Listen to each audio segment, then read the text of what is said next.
Saudara-saudariku yang terkasih dalam Kristus Yesus,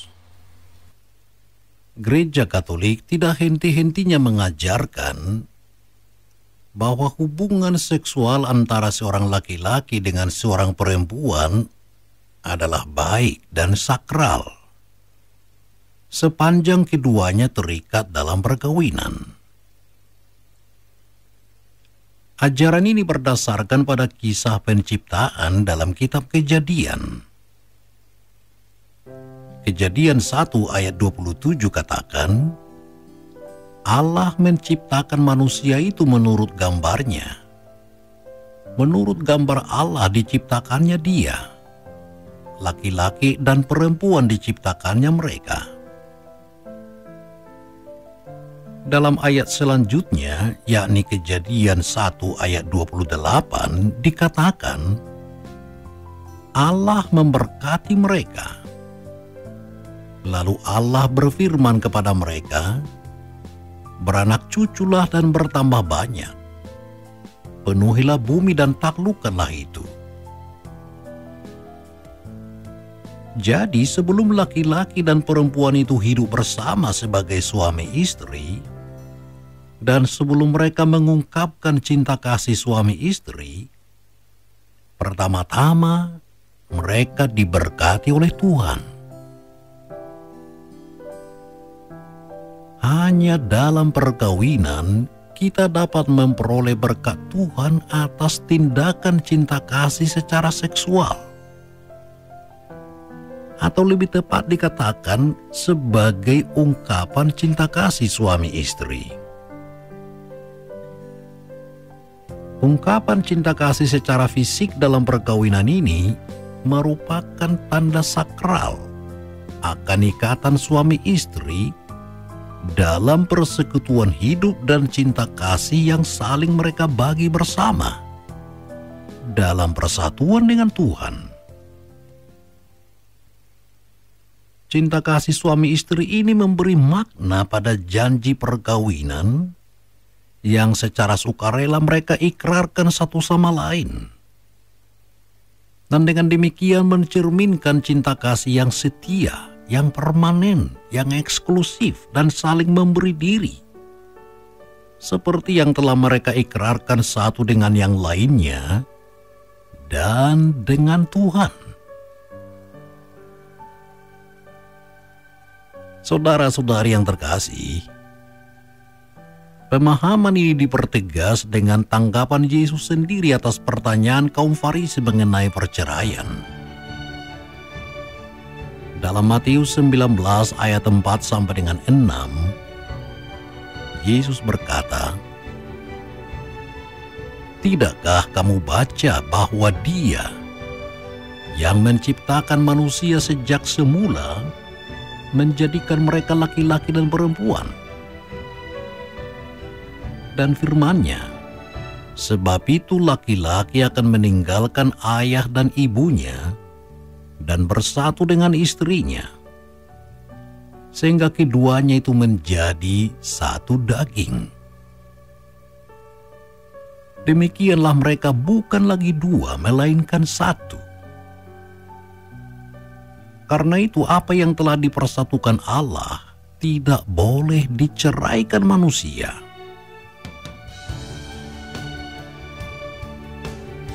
Melalui sakramen perkawinan, saudara-saudari, Tuhan memberkati pasangan yang dipersatukan dalam ikatan kudus ini.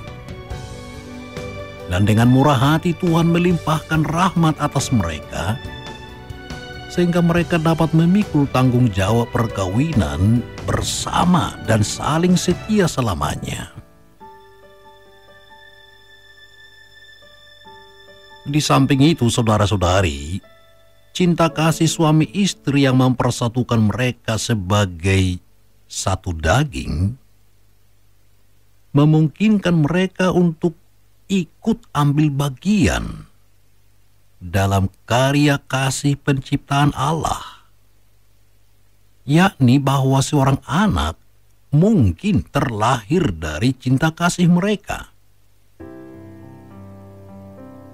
Dan lagi Tuhan mencurahkan rahmat berlimpah ke atas mereka, agar pasangan suami istri ini dapat menunaikan tugas kewajiban sebagai ayah dan ibu. Sebab itu, sesuai rancangan Allah, cinta kasih secara seksual diperuntukkan hanya bagi mereka yang ada dalam ikatan perkawinan.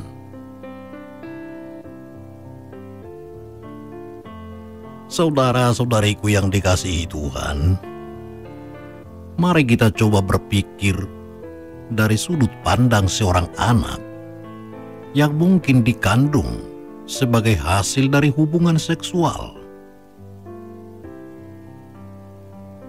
Seorang anak memiliki hak yang tidak dapat diganggu-gugat untuk hidup sejak saat pembuahan hingga meninggal. Dia memiliki hak untuk dilahirkan. Dia berhak atas sepasang orang tua yang mengasihi, yang adalah suami istri, yang telah mengikrarkan kasih setia mereka satu sama lain, dan yang memiliki sarana yang diperlukan untuk membesarkan seorang anak. Dia memiliki hak untuk dianggap sebagai karunia dari Tuhan, dan bukan sebagai suatu kehamilan yang tak dikehendaki, suatu kecelakaan atau suatu beban. Pada pokoknya, seorang anak berhak atas keluarga yang terbaik, sebuah keluarga yang penuh kasih. Maka dari sini saja saudara-saudari, dengan menggunakan akal sehat saja, kita dapat menyimpulkan bahwa hubungan seksual hanya diperuntukkan bagi mereka yang terikat dalam hidup perkawinan.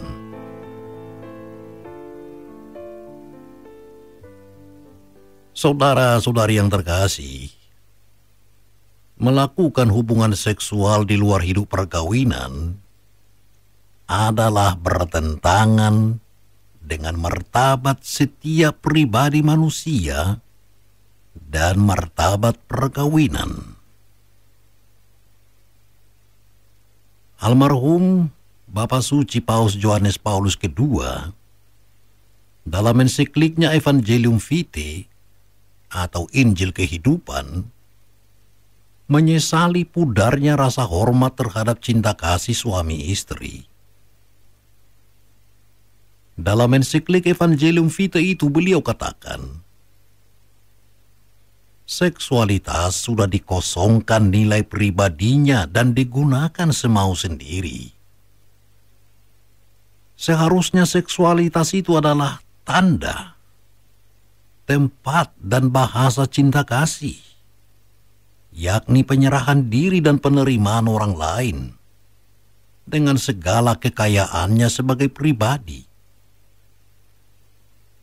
Tetapi ternyata seksualitas makin disalahgunakan orang menjadi kesempatan dan instrumen untuk menyatakan diri dan untuk memuaskan keinginan-keinginan serta naluri-naluri pribadi, didorong oleh cinta diri. Saudara-saudariku yang terkasih di dalam Tuhan kita Yesus Kristus, dengan pemahaman seperti yang saya paparkan tadi, tidak heran jika kitab suci mengutuk keras baik percabulan maupun perzinahan. Dalam Markus bab 7 ayat 21 sampai dengan 23, Yesus mengatakan, apa yang keluar dari seseorang, itulah yang menajiskannya. Sebab dari dalam, dari hati orang, timbul segala pikiran jahat, percabulan, pencurian, pembunuhan, perzinahan, keserakahan, kejahatan, kelicikan, hawa nafsu, iri hati, hujat, kesombongan, kebebalan. Semua hal-hal jahat ini timbul dari dalam dan menajiskan orang. Dan Rasul Paulus mengingatkan kita dengan berkata, "Tidak tahukah kamu bahwa orang-orang yang tidak adil tidak akan mendapat bagian dalam kerajaan Allah? Janganlah sesat. Orang cabul, penyembah berhala, orang berzina, banci, orang pemburit, pencuri, orang kikir, pemabuk, penfitnah, dan penipu tidak akan mendapat bagian dalam kerajaan Allah." 1 Korintus bab 6 ayat 9 sampai dengan 10. Dan dalam penghakiman terakhir, seperti yang digambarkan dalam kitab Wahyu, Tuhan mengatakan, "Tetapi orang-orang penakut, orang-orang yang tidak percaya, orang-orang keji, orang-orang pembunuh, orang-orang sundal, tukang-tukang sihir, penyembah-penyembah berhala dan semua pendusta, mereka akan mendapat bagian mereka di dalam lautan yang menyala-nyala oleh api dan belerang. Inilah kematian yang kedua." Wahyu bab 21 ayat 8. Kutukan yang keras dan tegas atas dosa-dosa percabulan dan perzinahan merupakan bukti yang jelas bahwa Tuhan menjunjung tinggi kesakralan cinta kasih suami istri.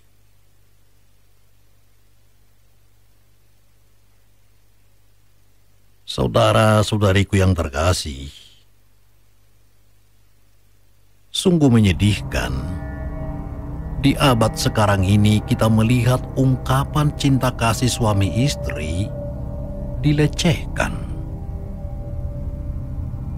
Ungkapan cinta kasih suami istri seringkali digambarkan sebagai suatu tindakan egois tanpa adanya unsur-unsur kesetiaan, unsur eksklusif ataupun permanen. Cinta kasih suami istri dimerosotkan menjadi sekedar kenikmatan sesaat belaka, tanpa rasa tanggung jawab satu sama lain, maupun tanpa memikirkan kemungkinan hadirnya seorang anak. Pasangan dengan acuh melupakan bahwa tindakan tersebut dapat membuahkan seorang anak, dan bahwa mereka dapat menjadi papa dan mama. Lalu apa yang terjadi kemudian? Apakah anak yang dikandung akan diaborsi? Apakah anak akan dibesarkan oleh satu orang tua saja? Atau oleh kakek nenek? Atau oleh kedua orang tua yang terpaksa menikah?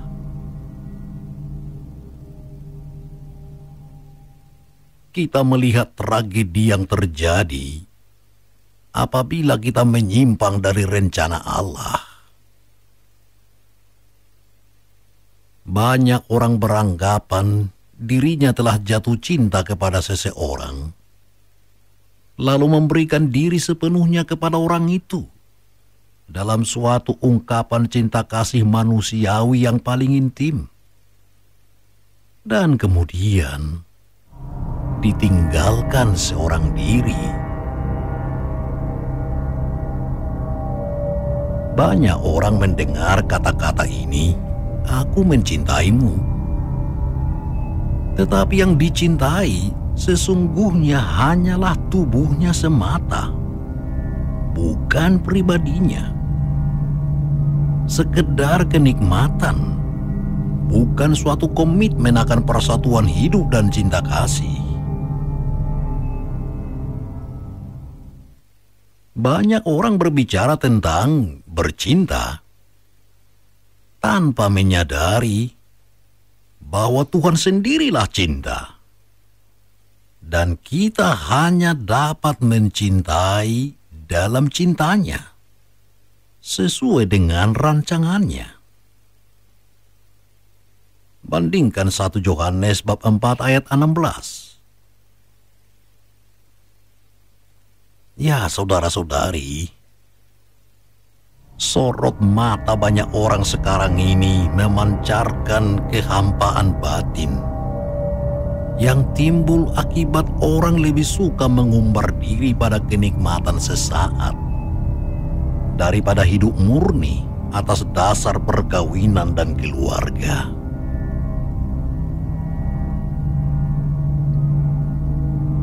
Saudara-saudariku yang terkasih di dalam Kristus,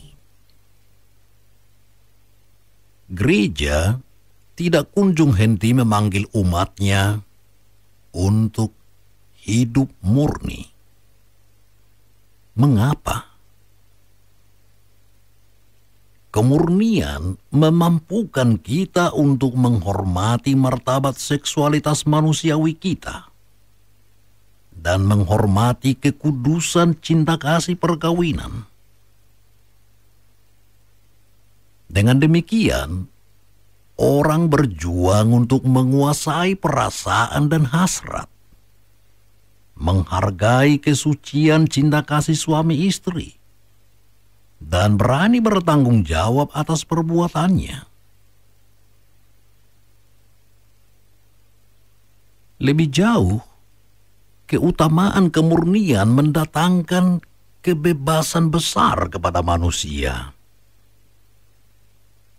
Keutamaan kemurnian itu membuat kita bebas dari perbudakan nafsu.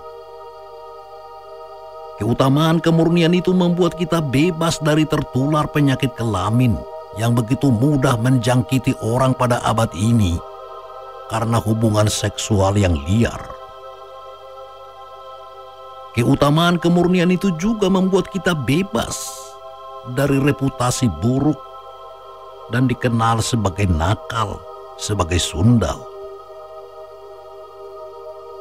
Keutamaan kemurnian itu membuat kita juga bebas dari kenangan-kenangan menyakitkan atau rasa sesal atas hubungan-hubungan di masa lalu.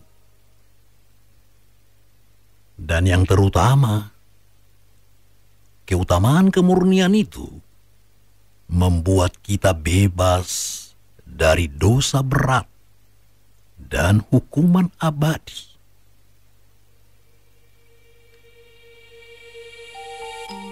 Saudara-saudariku yang terkasih di dalam Kristus,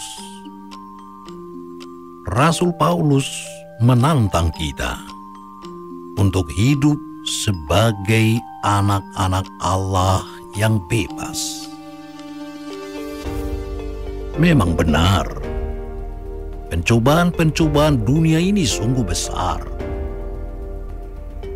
Tetapi, saudara-saudari, dengan rahmat Tuhan, kita dapat hidup secara bebas seperti yang diungkapkan tadi, dengan menghormati kesakralan cinta kasih perkawinan.